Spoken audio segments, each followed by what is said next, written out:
IMF를 포함해서 거의 네. 30년이 넘게 예. 부동산의 뭐 상승장뿐만 아니라 뭐 하락장까지 예. 모두 다 겪으신 그렇죠. 정말 예. 고수시잖아요. 예. 근데 최근 부동산 시장을 보면은 예. 집값이 반등했다고는 하는데 예. 또 다시 거래량이 줄고 있다라는 이야기가 예. 나오고 있어요. 예. 요즘에 지금 부동산 시장 좀 어떻게 보고 계시나요? 그러니까 6월까지 거래가 쭉 늘다가 이제 7월 달에 약간 주춤했거든요. 근데 8월 달이 또 늘을지 줄지는 좀 봐야 되는데, 그러니까 한 달 그게 지속적으로 줄 것인지 이제 늘 것인지 요걸 좀 이제 봐야 되는데, 여러 가지 지표 중에서 그 거래량은 저는 사실 크게 보지는 않아요. 예, 예. 왜냐하면 거래량이 늘어나는 이유하고 줄어드는 이유가 있는데요. 어떨 때 줄어드느냐 하면은요, 사는 사람이 줄어들 때, 반대로 파는 사람이 줄어들 때, 또 거래가 줄어듭니다. 그래서 거래량이 줄어들면 가격이 떨어지고 거래량이 늘어나면 가격이 오른다고 하는 거는 그런 건 꼭 맞지가 않아요. 그 주식 해보신 분도 아실 거예요. 거래량이 늘어난다는 건 변곡점이 생긴다는 거예요. 그러니까 주가가 막 쫙쫙 오르다가 거래량이 막 터지잖아요. 그럼 그 다음날 바로 고꾸라져요. 그 사람들은 뭐냐면 갖고 있던 사람들이 막 던졌다는 얘기거든요. 재테크를 갖다 도식적으로만 배워가지고 거래량이 늘으면 저기 오르고 거래량이 떨어지고 그러면 그 사람들이 이제 완전히 폭망이죠. 거기서만. 그러니까 거래량이 터진다는 거는 꼭 좋은 의미는 아니에요. 변곡점이 생긴다는 얘기예요. 그 다음에 부동산 시장 같은 경우는 가격이 이제 막 서로 공방전을 벌여요. 공방전을 벌이다가 그 다음에 이제 가격이 오를 거라고 사람들이 시장에서 판단을 해. 그러면은 이제 매도자들이 가격을 올려버려요. 그렇죠. 예. 왜냐면은 옷 같은 경우는 백화점이나 옷 팔고 그러면 이제 기업들이 이제 팔 거 아니에요. 기업들은 목표가 많이 파는 거예요.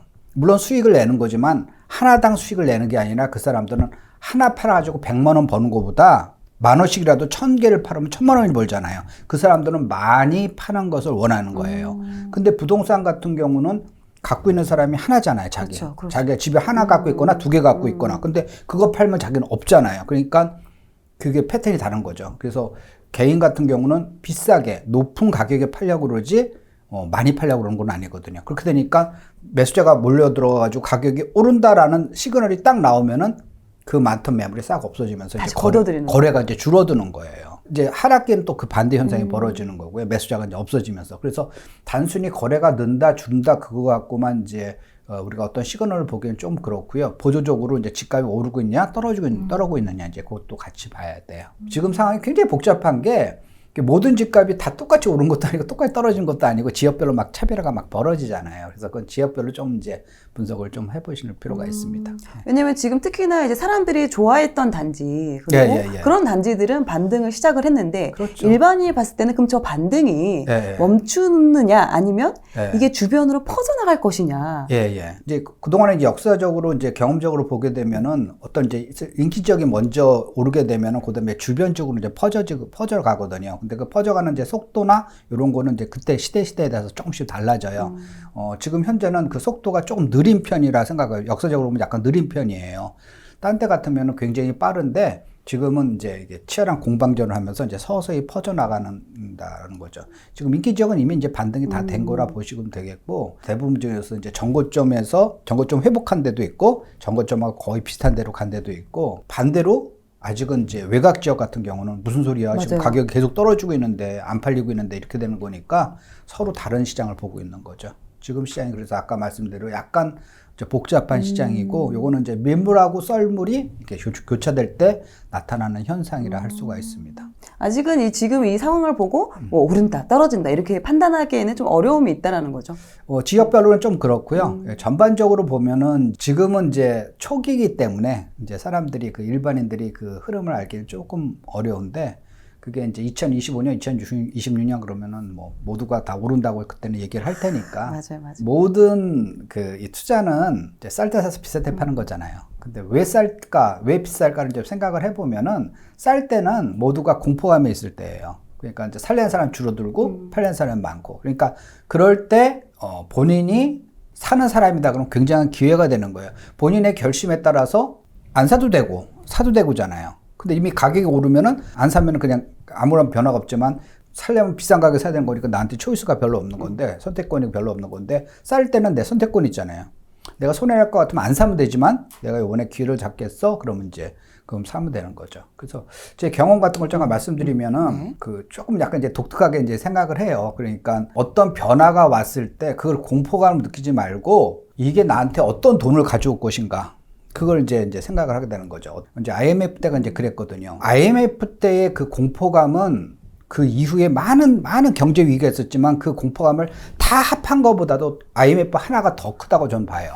왜냐하면 그 IMF 이전까지는 이렇다 할 위기가 사실은 없었어요. 이거는 국가 부도 사태이기 때문에 IMF 때 많은 기업들이, 그것도 조그만 기업들이 대기업을 포함해서 은행도 포함되고 많은 직장들이 망했잖아요. 그래서 내가 굉장히 튼튼한 항공모함을 타고 다녀가지고 나는 정말 괜찮다고 생각하는데 그 배가 물에 침몰한 그런 사건이 바로 IMF이기 때문에 주위에 회사가 뻥뻥 나가자 떨어지니까 본인도 굉장히 공포감이 있었죠. 그렇죠. 모든 사람이 세상이 망할 거라고 이제 생각을 한 거예요. 그래서 대부분 이제 그러니까 사람들이 이제 자산을 던지죠. 한번 그렇게 이제 그런 현상이 벌어지면은 소위 이제 똑똑하신 분들이 이제 나와가지고 TV에 나와가지고 뭐 경제가 망가지고 있습니다를 갖다가 계속 되뇌이는 거예요. 그러면 뉴스 틀면 다 그 얘기, 신문 보면 다 얘기해. 그럼 사람들이 공포감에 지금이라도 이 자산을 지켜야겠다라는 생각에 던집니다. 안 팔리죠. 살 사람이 없으니까. 더 싸게라도. 그러니까 사람들이 그때는 목표가 뭐가 되냐면 싸게라도 파는 게 목표가 돼버리는 거예요. 그럼 물건이 굉장히 이제 싸지는 거죠. 그게 이제 관행각이죠. 가치가 이만큼이다, 가치가 이만큼 떨어진 건 사실인데 사람들은 여기서 그치는 게 아니라 더 밑으로까지 공포감에 그런 거죠. 이만큼이 사실 보면 시장 가치보다 더 떨어지는 거예요. 그걸 이겨낼 수 있으면 그걸 갖다가 상당한 수익을 거둘 수가 있는 거죠. 그런데 말은 굉장히 쉬워요. 네. 그것도 보면 말은 쉬운데 요번 이제 하락기 때도 제가 이제 강의를 할 때 사람들한테 꼭 그렇게 얘기를 했어요. 지금 여러분이 느끼는 감정을 어디다가 꼭 적어두세요. 적어두기 싫으면 녹음이라도 해놓으세요. 지금 여러분들이 시장을 보고 느끼는 감정을. 그리고 1년 후에 그걸 다시 틀어보던가 읽어보던가 3년 후에 다시 읽어보던가 그러면은 그때 내가 느끼는 감정과 또 나중에 느낀 감정이 얼마나 다른가를 알 수가 있을 겁니다라는 거죠. 굉장히 사람들은 공포감을 많이 느끼니까 사람들이 다 던지는 거죠. 그런데 그때 사면은 이제 수익을 많이 낸 거고요. 저는 그 IMF 터지면서 이거는 정말 기회다라고 이제 생각을 한 건데, 기회라고 생각한 게 어떻게 보면 이제 반대로 생각한 거예요. IMF 터지면서, IMF 전에도 저도 이제 서울에 집이 있기 때문에 3분의 1이 떨어졌어요. 그러니까 3분의 2가 돼버린 거예요. 집값의 3분의 2가 돼버린 거예요. 그럼 내 자산이 대부분 거기 들어가 있기 때문에 내 자산이 그냥 거의 3분의 1이 날아간 거예요. 화가 나죠. 그렇죠. 처음에는 분하죠. 예, 분하고 화가 나고 처음에는 이제 뭐 정치권이나 제3자한테, 딴 사람들한테 그 IMF에 누가 책임냐 그걸 살리는데 가만히 곰곰이 생각하니까 세상에서 제일 바보가 저더라라는 거예요. 그때 내가 뭐 하고 있었어? 이렇게 격변할 때 뭔가를 내가 하면 이익이 될 텐데 그걸 이제 그렇게 생각하니까 그다음부터는 이제 방법이 이제 보이는 거죠. 그때부터 이제 뭐를 할 것인가, 뭐 금을 할 것인가, 달러를 할 것인가, 부동산을 할 것인가, 이제 그걸 고민하다가 부동산으로 망했으니까 물타기를 하자. 부동산을 더 사가지고 물타기를 평균 단가를 갖다 낮추자 그래가지고 그때 강남에 있는 아파트를 굉장히 싼 가격에 샀어요. 그러니까 이미 내 집이 3분의 2가 된 상황에서 추가적으로 오히려 강남에 있는 아파트를 또 매수를 하신 거예요? 그때는 다행인 게 제가 매수할 돈이 있었어요. 대출을 받아서 집을 산 게 아니라 그거는 오로지 이제 옛날부터 저는 이제 20대부터 계속 주식도 하고 많이 투자를 했기 때문에 서울에 이제 45평짜리 새 아파트가 있었거든요. 그 아파트를 새 아파트 들어가자마자 저는 전세를 줬어요. 그리고 전세를 주고 저는 어디서 거주했냐면은 일기신도시 조그만 24평 아파트에서, 일기신도시가 그때만 해도 낡았어요. 그러니까 쌌어요. 그러니까 거기서 서울의 그 마영성 중에 한 지역이니까 전세가가 싸진 않았겠죠. 거기서 그 전세금하고 내가 여기서 실거주하는 전세금하고 차이가 있을 거 아니에요. 그 당시에 이제 1억 원 정도 차이가 있었는데 1억 원이면 지금 1억 원 크지 아니지만 그때 IMF 때는 좀 큰 돈이었거든요. 그래서 그 돈을 갖고 강남에 있는 아파트를 이제 샀죠. 근데 실제로 살 때 1억 원 안 들었어요. 그보다 훨씬 적게 들었어요. 그러니까 전세 끼고 사니까. 그것도 내가 당장 들어갈 이유가 없잖아요. 당장 들어가는 게 없고, 그 다음에 이제 일기신도시 거기서 계속 24평형에 살고, 지금으로 하면 이제 갭 투자한 거죠. 전세를 끼고 한 거고, 거기는 지금 당장 내가 비싼 데 들어가서 깔고 앉을 필요는 없으니까. 그래서 그렇게 산 건데, 사고 나가지고 사람들한테 욕을 많이 먹었죠. 사람들에게 이제 회사 직원이나 이제 친구들이나 걱정을 했을 것 같아. 그분들은 네, 너가 그렇죠. 떨어지는데 왜 또 샀어? 어떤 걱정을 했냐면요. 집에 와서 등기부등본을 계속 몇 번 본 거예요. 이거 내가 잘못 샀나? 이거 왜 잘못 샀냐가 뭘 잘못 샀냐고 잘못 결정한 게 아니라 이게 대지분이 없고 혹시 건물 지분만 있는 걸 내가 잘못했나 너무 싸니까 IMF도 너무 가격이 떨어져가지고 대지분 없는 거 아니야? 그러니까 강남은 대지분 갖고 사는 거잖아요. 땅값 갖고 사는 거지 건물은 다 낡아간 걸 너무 싼 거예요. 너무 싼 거. 그래가지고 그때는 그 강남이 많이 떨어져가지고 강북 가격하고 가격이 붙었어요. 그래서 강북 살 돈이면 이제 강남 사고 막 그랬는데 그래서 이제 사고 나가지고 이제 친구들이나 어떤 회사 동료들한테 얘기를 했죠. 지금 너무 싸다. 내가 이번에 샀는데 너무 싸다 그러니까 이제 걱정을 하는 거예요.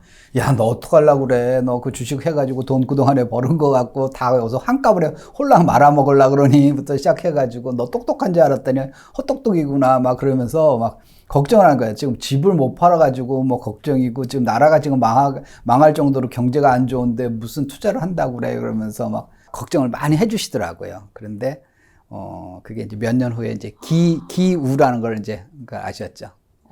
근데 이제 재미난 건 뭐냐면은 이제 동료 중에 한 명이 그런 기회가 있으면 꼭 알려줘 그러더라고요. 꼭 알려줘. 그래서 오케이 알려줄게. 그래가지고 국제금융일 때 딱 털을 때, 요번에 이제 두 번째 기회가 온 거야, 이게. 라고 하니까 그 친구가 뭐라 그러냐면은, IMF 때는 우리나라만 망하고 다른 나라는 하나도 안 망했으니까 우리가 헤쳐나온 거지. 자, 이 국제금융일 때는 미국부터 시작해서 다른 나라 다 망하는데 이게 되겠어? 이제 세상은 망하는 거야. 너 지금이라도 갖고 있는 거 다 팔어. 막 이렇게 되는 거예요. 그래서, 가르쳐주더라도.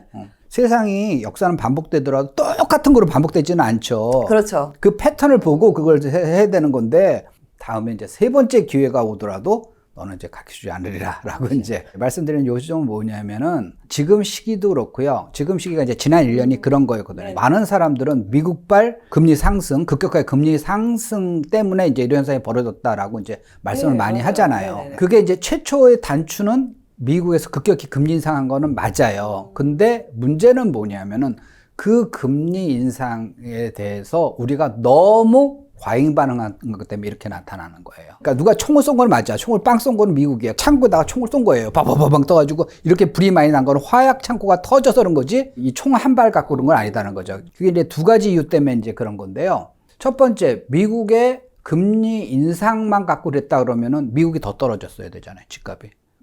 우리보다 금리가 훨씬 많이 올랐고 우리는 조금밖에 올리지 않았고 미국은 직접적으로 금리 인상 당사국인데 미국 집값은 떨어지지가 않았거든요. 미국 집값은 이제 6월에 제일 비싸고 1월에 제일 쌉니다. 그래서 계속 이렇게 이러면서 이제 우상을 하는데 제일 역사적으로 제일 비싼 게가 언제냐면 2022년 6월에 제일 비싸요. 그때는 맞아요.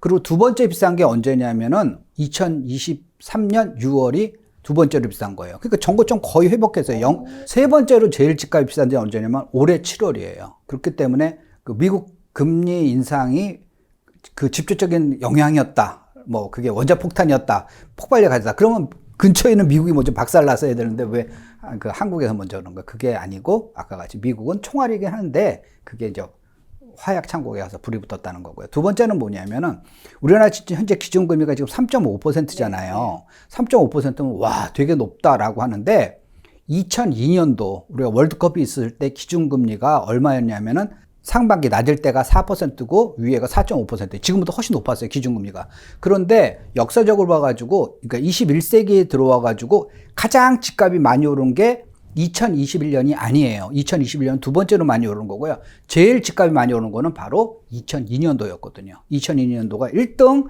2021년도가 2등이에요. 지금 현재 보면은, 그러니까 기준금리 높은 이제 대출금리도 높았겠죠? 기준금리가 현재보다 훨씬 높았던 시절도 지금보다 집값이 훨씬 많이 올랐다라고 할 수가 있습니다. 그래서 이게 그 미국발 금리 인상이 직접적인 이유가 아니라 그게 얼마나 사람한테 공포감을 주느냐라고 공포감의 본질은 뭐냐면은 금리 인상의 끝이 모른다는 거예요.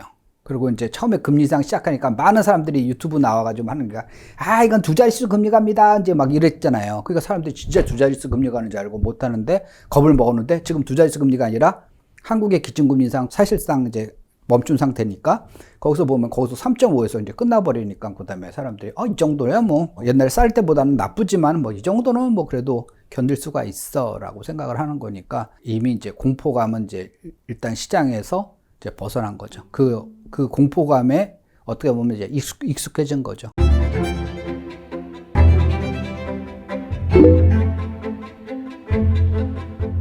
금리 때문에 심리가 많이 죽었다라고 느끼시는 분들이 이야기하는 부분은 예전에 비해서 주택 가격이 많이 오르다 보니까 그 절대 가격이 커졌고 그리고 대출에 대한 비중이 커지면서 이 금리에 대해서 더 우리가 영향을 받을 수밖에 없기 때문에 이 금리 인상과 집값이 상당히 갈수록 상관관계가 깊다 이렇게 이야기를 하는 라고 할 수도 있지만 그렇지 않을 수도 있다라는 거죠. 왜 그러냐면요, 우리나라는 대출을 많이 해주는 나라가 아니죠, 전통적으로. DSR이나 이런 게 또 있기 때문에. 그렇죠. LTV도 그렇고요. 미국 같은 경우는요, 대출을 굉장히 많이 해주는 나라예요. 기본적으로 LTV를 80%를 기본적으로 해줘요. 그러니까 금리의 영향을 굉장히 많이 받을 거 아니에요. 우리보다 더 많을 거 아니에요. 그래도 아까 집값은 오르더라라는 거예요. 그리고 최근에 미국의 대출 금리도 많이, 모기지 금리 굉장히 많이 올랐거든요. 많이 올랐는데 아까 말씀대로 집값은 떨어지지가 않더라라는 겁니다. 아주 신기해요, 거기서 보면은. 그리고 우리나라 같은 경우는 LTV 자체도 적고, 그다음 뭐 DSR 뭐 이런 거 적어하니까 대출은 적고, 그다음에 그거는 뭐냐면 1가구 1주택자만 해당한 거고, 또 작년까지만 하더라도요, 1가구 1주택자라도 15억 이상 집을 가진 사람 대출 안 됐어요. 맞아요. 그다음에 9억 원 넘으면 조금밖에 안 해주고 막 이렇게 됐잖아요. 그러니까 사실 보면은 9억 원 이하짜리 분들만 영향을 받는 거고, 또 다주택자는 대출 자체가 하나도 안 나왔죠. 뭐 후순위 뭐 제2금융이나 이제 제3금융가 후순위하는 거는 그거는 괜히 알아서 하는 거지만, 자기가 전세를 껴있는 상태에서 대출을 은행에서는 안 해주잖아요. 그러니까 사실 미국보다는 전체 주택 시장에서 대출이 차지하는 비중이 그렇게 크지가 않아요. 뉴스에 보면은 가계대출이 아주 심각하게 늘고 있다. 그러다 보니까 그것 때문에 이렇게 가계대출이 늘어나면은 이거 나중에 뭐 연체율 늘어나고 그러면서 또 집값 떨어지는 거 아니야? 이렇게 또 연속적으로 이렇게 생각을 하게 되는 경우가 있거든요. 우리나라 연체율이 미국의 10분의 1도 안 돼요. 미국은 연체율이 역사상 가장 낮았을 때가 1.4%가 가장 낮았을 때예요. 우리나라는 연체율이 1%도 안 되거든요. 심할 때는 미국 연체율이 20분의 1밖에 안 되고, 그래서 굉장히 사실 보면 안정적인 상황이고요. 가계 대출이 우리나라가 굉장히 많다. 맞아요. 그래서 우리나라 GDP 대비해서 가계 대출이 많다라고 하는데요. 시간 나시면은 이제 한국은행 가면 그런 데 통계들이 있는데요. 우리나라 GDP 대비해서 가계 자산이 얼마인가를 한번 그걸 조사를 해보시면 굉장히 놀라실 거예요. 우리나라 GDP 대비해서 순자산도 굉장히 많은 거고요. 그 다음에 GDP 대비 우리나라 금융자산도 굉장히 많은 수준이에요. 그게 뭘 의미하는 거냐면은, 기준을 어디다 둘 것이냐, 이제 그거예요. GDP 대비해서 가계대출이 많다 그러는데, 가계대출이 많은 게 아니라 GDP가 상대적으로 작은 거죠. 그렇게 생각할 수도 있잖아요. GDP 대비해서 가계 금융자산도 우리나라 많고요.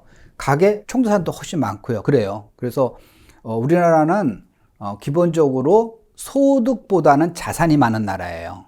소득이라는 기준을 갖고 얘기하잖아요. PIR도 마찬가지입니다. PIR도 뭐냐면은 소득 대비 집값이 비싸다라는 얘기예요. 소득 대비 집값이 비싸는데, 거기에 문제는 뭐냐면 집값 나누기 소득을 한 거잖아요. 문제가 집값이 아니라 소득인 거예요. 소득이 낮은 거예요.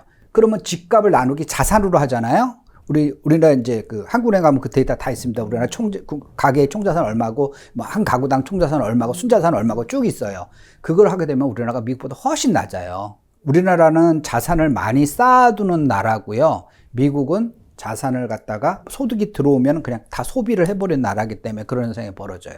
우리는 자산을 해가지고 자산을 쌓아둬요. 왜 쌓아두냐면요, 미국은 은행에서 돈을 많이 빌려주잖아요. 집을 살 때. 그러니까 나는 돈을 적게 갖고 있어도 나는 집을 살 수가 있어요. 근데 우리나라에서는 은행에서 돈을 안 빌려줘요. 대부분 안 빌려. 이런저런 이유로. 그럼 내가 집을 사든지, 집을 못 사면 하다못해 전세로라도 들어가야 되는데, 그러려면 돈을 모아야 되잖아요. 그래서 우리나라는 미국 사람보다 자산이 많은 나라다라고 할 수가 있습니다. 그러니까 기준을 어디다 둘 것이냐에 따라서 이렇게 달라진 거예요. 심지어 우리나라 이제 가계 대출 총액 있잖아요. 그 가계 대출 총액보다 가계 금융자산, 가계 부채보다 훨씬 커요. 가계 금융자산 규모가. 그죠? 금융자산이라는 거는 저축, 주식, 보험, 이거 세 개를 합한 거거든요. 이거는 제 얘기가 아니라 한국은행 가면 누구나 볼 수가 있습니다. 자금 순환 동향이라는 파일이 있거든요. 그래서 3개월에 한 번씩 한국은행에서 발표를 해요. 근데 한국은행에서는 뭐 그걸 갖다 저처럼 이렇게 분석해가지고 데이터만 쫙 말씀난 거지, 저처럼 그게 무슨 뜻이고 그런 걸 갖다가 이제 분석해서 말씀드리지는 않으니까, 제가 이제 강의 때 보통 그런 걸 갖다가 자세하게 좀 쉽게 일반인들이 이해를 하게, 이게 무슨 의미고 이게 커진다는 건 무슨 의미라는 걸 이제 그걸 말씀을 드리는 거고. 그러니까 그런 데이터를 좀 이렇게 보면서 이렇게 저걸 해야지, 여기서 저기서 그냥 뇌피셜로 어서 들은 얘기를 해가지고, 우리나라 가계부채가 많아서 망할 것 같아. 가계부채가 얼마인지는 아세요? 그럼 그 얼마인지도 제대로 모르시면서 그냥 아니야 그냥 무조건 망할 것 같아. 그 사람들의 결론은 그냥 망할 것 같아 라고 얘기하는 건데 망할 것 같으면 빨리 이민을 가셔야죠. 말씀하신 것 중에 IMF 때 그런 기회를 보셨고 그리고 금융위기 때도 기회를 보셨어요. 그러면 저희 이 방송을 시청하시는 분들 입장에서는 나도 그런 기회 잡고 싶다. 그렇죠. 이런 생각을 하실 것 같아요. 지난 1년이 바로 그런 기회였었죠. 그 싸다는 판단은 어떻게 할까요? 그러면 싸면은 이제 대부분 사람들이 집값이 50이었다가 100 갔다가 50 갔다가 100 갔다가 50 그런 거 아니에요. 그게 아니라 50 갔다가 100 갔다가 80 갔다가 130 갔다가 110 갔다가 150 갔다가 이런 식으로 가요. 그래서 쭉 이걸 갖다 연결하게 되면은 돈가치 하락분하고 거의 일치를 합니다. 자꾸만 왜 투자를 잘못하냐면요. 너무나 단기간을 보려고 그러는 거예요. 단기간을 벌어서 거기서 이제 꼬이는 거예요. 투자와 투기의 차이점은 뭐냐면요.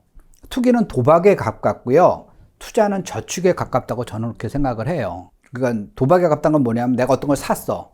그 다음에 이거는 시세 차익 거두면은 뭐 이익되는 거고 떨어지면 자기 손해되는 거예요. 그러니까 사실 그걸 맞히는 게임이잖아요. 쪼여가지고 이게 지금 앞으로 이게 집값이 오를까 떨어질 거야. 그건 투기라는 거예요. 근데 그게 아니라 저축하는 거는 어차피 내가 이제 회사에서 열심히 벌었어. 1년에 만약에 2천만 원씩 저축한다고 보세요. 그럼 돈을 모아가지고 은행에 넣었어. 그 은행에 넣어가지고 의자를 갖다 얼마 갔더니만 2% 준대요. A라는 은행에 갔더니. 근데 B라는 은행 갔더니만 5% 준대요. C라는 은행 갔더니 10%를 준대요. 정기예금을. 그거 어디다 놓겠어요?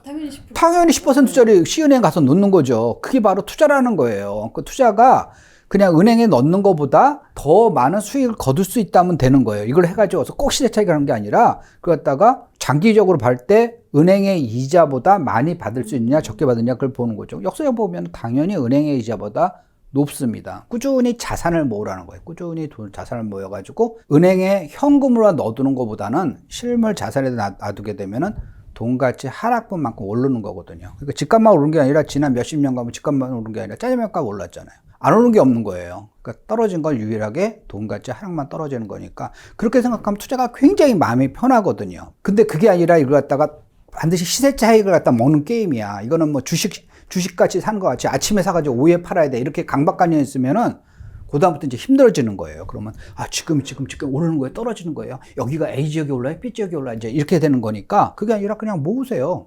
A 샀어? 그 다음에 나중에 B 샀어라는 거예요. 그러면 그렇게 하기 위해서 뭐 해야 돼? 자기가 열심히 회사에서 일을 해야죠. 그래서 저는 전업 투자라는 걸 별로 이제 안 좋아하거든요. 권하지가 않습니다. 특히 이제 젊은 분들이 요새 이제 뭐 파이어족 뭐 이렇게 말씀하시는데, 물론 이제 돈 때문에 일을 한다?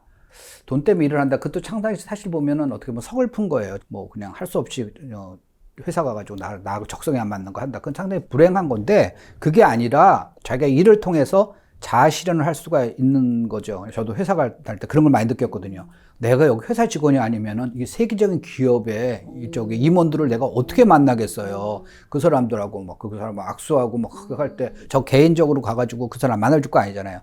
그러니까 회사 할 때 그런 생각을 했거든요. 야, 내가 회사를 다니까 이런 TV에서 보던 사람도 내가 만날 수가 있네? 이런 거죠. 그러니까 그게 자아 실현의 장이라는 거죠. 그래서 그걸 통해서 일을 하면서 자기 열심히 버세요. 그러니까 너무 일찍 은퇴하지 마세요. 열심히 일을 하셔가지고요. 돈을 많이 모으셔가지고 멍청하게 그냥 현금으로 항아리에다 이렇게 쌓아두지 마시고 돈이 계속 불어나는 방법으로 하시게 되면은, 그걸 저는 이제 술의 양쪽밖이라고 비유를 하거든요. 소득을 계속 버세요. 소득이 있어야지 자기가 생활을 하잖아요. 그렇죠. 그다음에 거기서 소득에서 남는 잉여를 갖다가 계속 자산에다 투자를 하게 되면은 자산도 계속 불어나는데, 그렇게 되면은 이게 불안하지가 않아요, 사람이. 이 소득이 없잖아요. 그럼 여기서 뭔가 계속 수익을 창출해야 된다, 강박관념이 있는 거예요. 근데 강박관념이 있다가 이제 집값이 떨어져.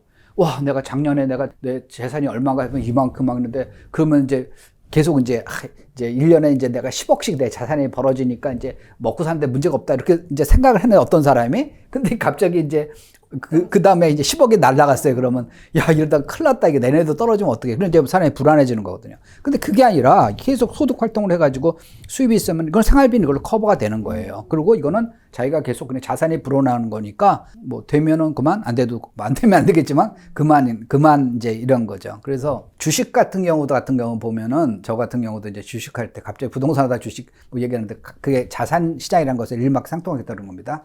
주식 같은 거 할 때 저는 수익률이 굉장히 높은 편이었어요. 이제 회사 다닐 때. 그럼 어떻게 수익이 높습니까? 라고 하게 되면은요. 1,000만 원을 갖고 제가 이제 투자를 했어요. 주식시장도 사이클이 있어요. 장이 좋을 때가 있고 장이 안 좋을 때가 있습니다. 그거는 제가 컨트롤할 수 있는 것도 아니고요. 그래서 이제 유동성 장세가 오게 되면 뭐 정말 개나 소나 막 올라요. 뭐 주도주나 뭐 잡주나 막 올라요. 그래서 보통 이제 더블을 먹는 경우도 많아요. 그럴 경우에는. 그러면 내가 2,000만 원이 된 거잖아요. 내가 1,000만 원 투자해가지고 1,000만 원 수익이 생기는 거니까. 그러면 저는 1,000만 원을 빼요. 내가 본전 뺐잖아요. 그럼 나머지 1,000만 원은 누구 돈이야? 그러면 대부분 자기 돈으로 생각하지만 그거는 사실 공짜로 얻은 거잖아요. 수익이죠, 수익. 그렇죠. 수익이잖아요, 그걸. 그걸 그 재료로 되더라도 나는 손해본 건 아니에요. 그거 보면. 원금은 일단은 뺐으니까. 원금 뺐으니까. 예. 이거 갖고 그때부터 이제 스포츠고 게임이에요. 이거 갖고 재밌게 노는 거지 뭐. 이것도 투자해보고 저것도 투자해보고 막 하는 거죠. 본격적으로 투자를 해보는 거예요. 막. 그러다 보면 망하는 경우도 있지만 대박 나는 경우도 막 있고 그런 거죠. 공격적으로도 해볼 수 있다는 거죠. 그러다가 빵 되더라도 난 재밌게 놀았네. 내 돈 하나도 안 들이고 그렇게 되는 거예요. 근데 그게 아니라 많은 분들이 그거 갖다가 이거 내가 1,000만 원 벌기 얼마나 힘들었는데 1,000만 원 벌었으니까 이건 되고 여기서 또 10원이라도 손에 안 보면 안 돼라고 할 때 이제 그다음에 마음이 이제 빡빡해지는 거죠. 그래서 아까 자산이 그런 방법으로 해가지고 자산을 이제 키우는 거고 그리고 소득을 계속하는 거고 반드시 내가 생활비를 뽑아야 된다라고 하게 되면은 내가 이제 조급해져. 투자에서도 그러다가 조금 오르다가 그러다 이거 지금 안 팔면 이거 또 떨어지면 안 되는데 그래가지고 오르는 초입에 확 팔아버리는 거예요. 왜? 그거 떨어지면 나 생활비가 안 나오니까. 근데 생활비는 아까 여기 나오잖아요. 여기 계속 나오잖아요. 회사에서 월급 빡빡 주잖아요. 그러면 이제 의문이 들 거예요. 공부할 시간이 없는데? 맞아. 회사에서 또 열심히 돈 버느라고. 회사에서 일 안 하고 저것만 했나? 저 일 열심히 했어요. 열심히 했습니다. 열심히 했으니까 월급쟁이 사장까지 갔겠죠. 그리고 아기곰이라는 필명 쓰는 이유도 실명을 지금까지도 안 쓰는 이유가 이제 지금 뭐 실명 써도 의미가 없으니까 옛날에 왜 아기오면 필명으로 갖고 나왔냐 그 다음에 왜 얼굴을 공개 안 했냐는 바는 회사를 다녔기 때문에 근데 회사에서 사장이었기 때문에 회사에서 사장이라는 작자가 내 회사가 아니라 제 밑에 800명 있었거든요. 회사라는 작자가 부동산 알고 봤더니 부동산 전문가네. 그러면 이거 회사가 웃기잖아요. 부동산 회사도 아니고 그래서 사람들은 선입관은 없어게 해가지고 이제 이런 자산이나 이런 공부는요. 시간이 그렇게 많이 걸리지는 않아요. 꾸준히 하는 게 좋아요. 그러니까 특히 이제 주식보다 부동산이 저는 이 직장인한테 좋다는 게 바로 그거예요. 일주일에 2시간씩만 내세요. 딱 일주일에 2시간씩. 일주일 통틀어서 2시간이요? 2시간. 하루 2시간 아니고요? 하루 2시간 아니고 일주일에 2시간만 내세요. 진짜요? 그럼 고수 될 수 있어요. 근데 그럼 2시간 공부 끝이에요. 그게 아니라 일주일 2시간씩 계속 해야죠. 그러면 1년에 52주잖아요. 그러면 100시간, 104시간이잖아요. 그러다가 계속 해보시는 거죠. 1년이 아니라 2년, 3년 계속 해보면요. 웬만한 사람도 훨씬 낫습니다. 꾸준히 안 하기 때문에 그러는 거예요. 꾸준히 안 하기 때문에. 그래서 아기곰이라는 실력을 갖춘 게 물론 이제 실력이 계속 진화하기 때문에 10년 전에 아기곰하고 지금의 아기곰은 실력이 지금이 훨씬 더 높죠. 처음에 내가 이 정도면은 내가 남을 가르쳐도 될 정도는 되겠다. 내가 어디 가서 부동산 투자에 대해서 좀 안다고 얘기를 할 정도 되겠다라는 실력을 갖췄을 때 그때가 IMF 때예요. 주식도 그렇고 부동산도 그렇고 이제 꾸준히 공부하는 게 좋은데 부동산 같은 경우는 시간을 그렇게 많이 안 잡아먹어요. 주식은 계속 장이 바뀌지만 부동산은 흐름이 그렇게 바뀌지가 않거든요. 그 다음에 부동산은 사실 내가 사놓고 매일매일 가서 시세를 본다고 해가지고 그게 오질까 오르는 거 아니에요. 그러면 오히려 자기가 이게 심리가 흔들려요. 이러다가 내가 샀어. 내가 3억에 샀어. 근데 떨어지네? 2억 9,500이네? 실거래가가 또 떠서 2억 9,500 했네? 2억 9,000에. 내가 이제 한 달만 더 늦게 살 걸. 그거 괜히 악용공 강의 들어가지고 내가 인생 망했네. 뭐, 이렇게 생각하고 그래 해봤자 도움이 안 돼요. 그러다 보면 자기가 지쳐가지고 2억 9,000에 팍 팔아버린다고요. 근데 그 사람 파는 날, 다음 달부터 쫙쫙 오르죠. 그게 시장이거든요. 그래서 어차피 산 다음에 2년 있다 팔아야 되는 거거든요. 2년 후에 경제시장을 맞추는 게임이기 때문에 정확하게는 살 때 공부 한 번, 팔 때 공부 한 번만 하면 돼요. 근데 이것만 한 번만 투자할 거 아니잖아요, 인생에. 그러니까 일주일에 2시간 하면서 꾸준히 공부를 하게 되면은 그러면 상당한 고수가 될 수가 있다. 그럼 2시간 동안 지금 바로 뭐부터 시작을 해야 될까요? 아까 스포츠를 하면은 스포츠 배우면 뭐부터 해야 된다 그러죠? 레슨부터 배워야 되는 거죠. 레슨을 배우는 거죠. 그러니까 강의도 2가지 종류가 있어요. 그러니까 뭐냐면은 그 방법론을 가르쳐 주지 않고 결과문을 이거 봐. 그런 건 100번 들어도 소용이 없어요. 고기 잡는 법을 가르치는 그걸 해야 되는 거예요. 예. 책도 마찬가지로 어떤 책 보면 나는 뭐 해가지고 부자가 됐다 뭐 그런데 읽어보면 재현할 수가 없는 거예요. 그거 갖다가 그런 거는 아무 도움이 없어요. 어떤 주식을 사는데 그게 10배가 올라가지고 나 부자가 됐다. 너 좋겠다. 너 전생에 나라 구했니? 뭐 그거밖에 안 되는 거예요. 내가 그 주식 이미 올라서 살 수가 없잖아요. 그런 건 도움이 안 되고요. 여러분 인생에 아무런 도움이 안 돼요. 그러니까 방법론을 가르쳐주는 강의를 찾아야 되는 거고요. 그리고 한 다음에 처음에 이제 레슨은 그거죠. 그리고 한 다음에 거기서 하는 거대로 일주일에 2시간씩 이제 데이터를 어떤 데이터를 찾아가지고 그 데이터를 하고 이 데이터가 무슨 의미인지를 본인이 이제 써보는 거죠. 데이터가 이제 지금 현재 보면 이제 아까 이제 거래량 만점이 나왔으니까 거래량이 지금 줄고 있네. 그러면 집값이 떨어질 것 같은데 그러고 적어요. 본인이 생각을. 맞든 틀리든 일단. 맞든 틀리든 한 달 후, 세 달 후, 6달 후, 1년 후에 그걸 보라는 거죠. 그러면 틀렸어. 맞았어. 그럼 맞았으면 왜 맞았는지. 틀렸으면 왜 틀렸는지 그걸 자꾸만 그걸 갖다가 해가지고 수정해 보면은요. 그 대포하고 미사일이 다른 건 뭐냐면 대포는 뻥 쏜 다음에 끝이에요. 근데 미사일은 가다가 목표가 지나가면 쫓아가거든요. 그런 거예요. 이게 목표에 수렴한단 말이에요. 그러니까 자기의 실력을 늘리는 거예요. 여러분이 투자를 할 때요. 많은 사람들이 투자 수익에 포커스를 맞춥니다. 나 이번에 투자해가지고 5천만 원 벌었어. 7천만 원 벌었어. 아, 좋은 일이죠. 축하할 만한 일이죠. 축하할 만한 일인데 그럴 때 반드시 생각하는 게 내가 5천만 원 벌 만큼의 실력을 갖췄는지 7천만 원을 벌 수 있을 만큼 실력을 갖췄는지 그게 아니라면 그건 일확천금이고 그거는 그냥 운빨이죠. 반드시 투자를 한 다음에 떨어지던 오르던 그걸 갖다가 쭉 리뷰를 해보세요. 복기를 하라는 겁니다. 바둑을 한 복비를 하라는 겁니다. 내가 이래서 수익을 거뒀는데 이거는 정말 내가 평소에 교회를 잘 다녀서 그런 거다. 그럼 그렇게 쓰시고 아니면 내가 무슨 거기서 보면 어떤 공부를 했는데 이게 맞는 것 같다. 그럼 그렇게 그 방향으로 계속 공부하면 되는 거고요. 요번에 이제 손실 났어. 그때 내가 너무 욕심을 부렸다. 욕심을 부렸는데 요때 내가 손절을 했어야 되는 건데 이게 금방 만회가 손절했다. 그걸 갖다가 꼼꼼히 적고 다음에 안 하면 되잖아요. 내가 그래가지고 그런데 거기서 어떤 하나하나의 그 이벤트마다 교훈을 걷지 않으면은 그 사람의 경험은 경험이라고 할 수가 없어요. 그 사람은 그냥 오래만 산 거죠. 그러면 우리나라에서 제일 경험이 많은 사람이 저 경상남도 산청에 사는 뭐 김모옹 아니잖아요. 그분 투자를 제일 잘 하시는 거 아니잖아요. 그게 아니라 자기가 어떤 거래를 할 때마다 그거에 대해서 자기가 반드시 그 복기를 한번 해보시고 그게 의미가 뭔지, 그게 자기가 왜 잘했는지 또는 왜 못했는지를 갖다 꼼꼼히 적어보세요. 그걸 갖다가 이제 저는 그걸 투자일이라고 표현하는데 그렇게 좀 써보시고요.